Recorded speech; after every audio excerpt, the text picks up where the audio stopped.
Welcome back, guys, to the Crazy History Podcast. And today we are going to take a slight turn from our usual videos and talk about American politics. All right, so this will definitely be interesting. So let's begin. The new Speaker of the House has gained quite a bit of infamy on Capitol Hill and the rest of the United States.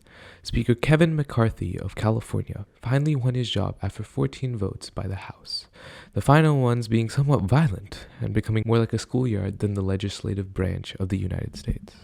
The question to be asked is, why did this happen in the first place?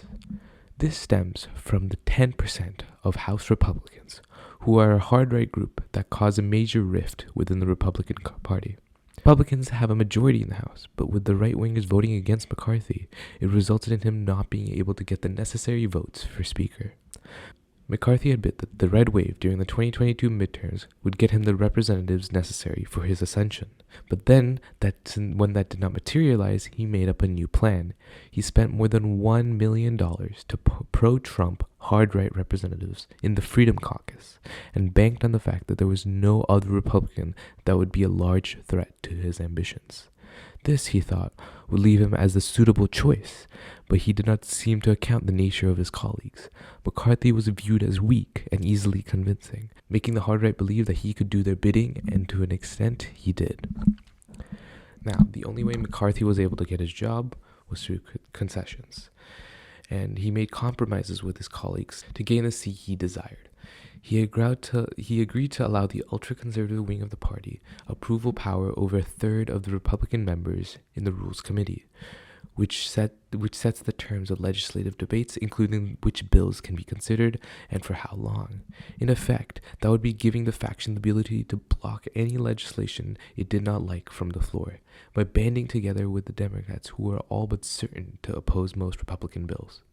Along with this comes the reinstitution of a rule which threatens the very ground he has gained. The provision, known as the motion to vacate the chair, allows a single lawmaker to force a vote that would oust the speaker. This has been held over a few speakers in the past, severely limiting their power and resulting in resignations. Now this is what McCarthy faces: any wrong move with the Freedom Caucus and he would be instantly removed. He has also given assignments back to many in the Freedom Caucus, most notably Marjorie Taylor Greene, the far-right election denier and conspiracy theorist, who had lost her committee assignments after endorsing political violence against Democrats and suggesting that some school shootings had been staged, as well as saying that the January 6th insurrection would have succeeded if she and Steve Bannon had been in charge of it. She has now gained new committee assignments and is a key ally within the Freedom Caucus.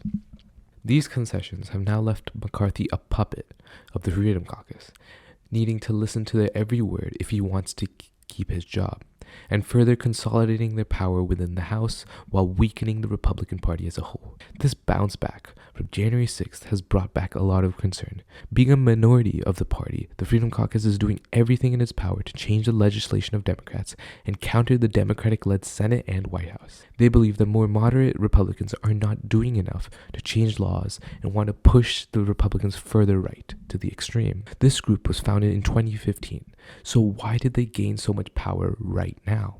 One reason is that during the midterm elections, the Democrats started supporting many of the ultra-right, knowing it would alienate moderate Republican voters from the extremes and push them to vote for the Democrats. This plan, however, worked in the short term, denying the red wave that McCarthy depended on. However, it seems that at the approaching elections, that these far-right candidates are closing in on the polls against the Democrats. However, this dwarfs the shadow, both literally and metaphorically, left behind by just one person that influences the politics to this very day: Donald Trump. His supporters are many of the people who vote for members in the Freedom Caucus. The Freedom Caucus had actively defended Donald Trump throughout his presidency because he gave them the necessary votes and attention they needed. Trump utilized them as advisors and White House aides, aligning on almost all their values, giving their group a face everyone could get behind, and people did. Now, almost every Republican needs approval from Donald Trump or have similar values to his, to even think about gaining support from the key Republican voters.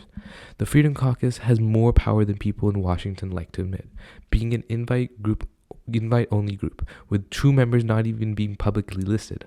Only a few members actually openly state that they are part of the caucus. The caucus does not openly state its rules and policy, although one is very well known. If 80% or a supermajority of the Freedom Caucus votes to oppose a bill, then the full caucus would throw its weight into voting no. This makes them able to stop almost any bill in the Republican-held House. With the new committee chairs granted by McCarthy, they have only gained and consolidated more power. McCarthy's own personal history did not help him gain any support down the political lane. He was known for being selfish and to have shifting perspectives and values in whatever way benefited him. This alienated every single Democrat, as they would not vote for somebody who would just use them to get the seat. And everybody knew that this was the only thing he cared about, was getting the House chair. This made it extremely easy for his own party members to milk him for concessions because he did not have any other interests which he could have used for bargaining. This is seen when Representative Matt Gaetz of Florida, probably the most vocal against McCarthy, voted in favor of McCarthy in the 15th round of voting. In a later interview, he asked, "Why did you wait for 14 long votes?" And I said, "I ran out of things I could even imagine asking," showing how McCarthy could not handle the greed of the Freedom Caucus, essentially breaking apart the very power which was vested in his seat, showing the entire world that if you dig in for long enough, the very system of democracy can bow down before you. This sort of thing may seem small, and I may be dramatizing it a bit, but the very fact that new milestones are being hit and traditions that were the very basis of American politics are being broken, it becomes easier and easier to break the entire system apart. I talk about the caucus because they are basically in charge of the House, and whatever policies enter the House floor are cherry-picked by the group. Now, we can go into what the House will do later on, and what the House plans on doing and what they need to do, such as the government debt limit, which I would like to talk about later in another video, because I have some I think that would be also very important to see what this House would do, as well as just give it some time and see what McCarthy actually does. But it is definitely a very interesting time to live in, isn't it?